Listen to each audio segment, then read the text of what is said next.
Hi，今日2026年6月1日嘅早上，咁你聽到有啲外邊有啲聲音啦，呢個就係呢一個嘅水上活動嘅裏邊咧，即係見到呢個好大嘅喇叭啦。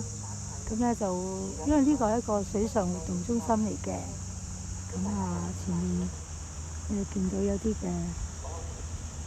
係艇家艇嘅船啦，走來走去啦。另外咧就係呢個馬鞍山啦，好遠啦，一路再過去，呢個就成個嘅燒烤場嘅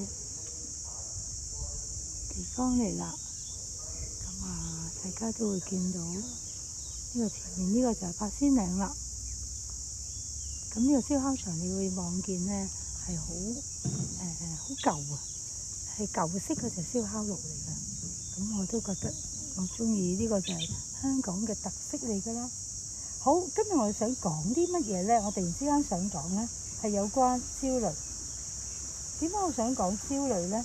其實我哋好多時候呢，我哋都俾一啲嘅焦慮呢困擾住我哋嘅。主要原因呢，就係我哋有多時候呢，可能都唔係擔心呢冇得食，而係可能係對我哋未來嘅時間，我哋對於一啲嘢呢，開始呢嗰個嘅焦慮感呢越嚟越強。咁不如我呢就試下讀一段嘅聖經俾大家聽啦，咁俾大家都可以知道啦。呢段聖經呢，就係耶穌講嘅。耶穌喺馬太福音裏邊呢，記載咗耶穌點講呢？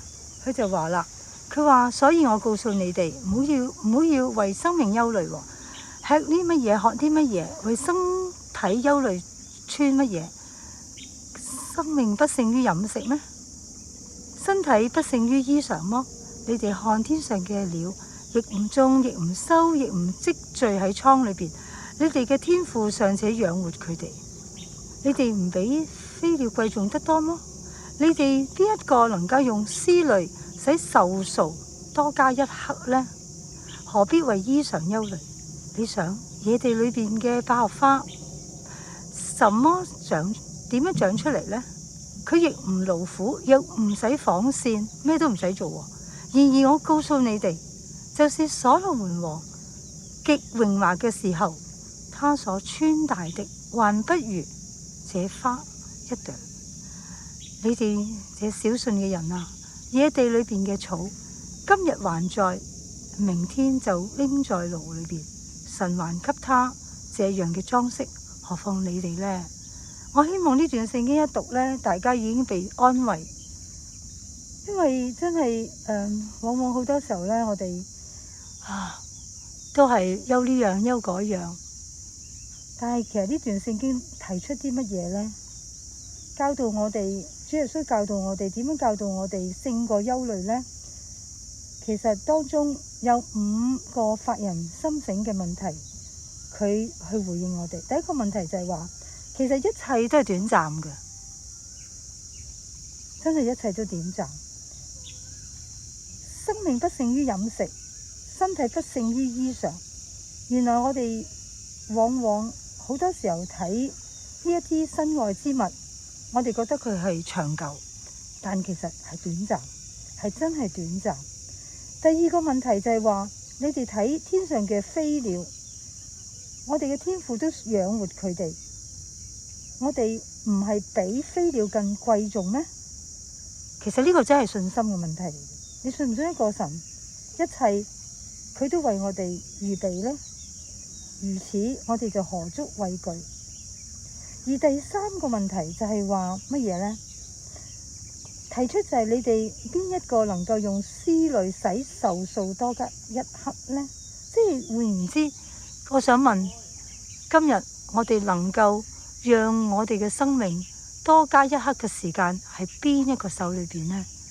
其實呢個正正就係根本我哋冇人可以用我哋嘅氣力，我哋所費嘅一點一滴，我哋能夠使到我哋嘅壽數多加一刻，唔好枉費呢啲精力，因為根本係解決唔到問題。近呢幾日呢，我都為咗一件事呢，突然之間諗起，心裏邊有啲焦慮，於是乎呢，就用盡自己嘅方法都揾唔到方法，用盡自己嘅方法都揾唔到方法。上網揾資料啦，問 AI 啦，其實真係講真，冇一個人能夠可以俾一個真正嘅答案。AI 有時都係唔準確，所以你費咁多精力，最後其實都解決唔到問題，不如交俾上帝。點解呢？因為我有時近期查經查傳道書，就好深體會到，其實今日我哋有嘅冇嘅，神話我俾你就俾你，我唔俾你就唔俾你。當我哋面對住我哋人生嘅時候，好多時候我哋都係找緊住自己，找緊住自己嘅所有。自己有時都會覺得自己好傻，但係往往都係幾傻，我都會做呢啲傻事。但係好感謝神，聖經常常都係提醒我，常常都係不斷嘅安慰我。而另外一點，第4點就係乜嘢呢？佢話何必為衣裳憂慮？其實身外之物，真係身外之物。我哋其實人生所面對嘅全部都係一啲好短暫。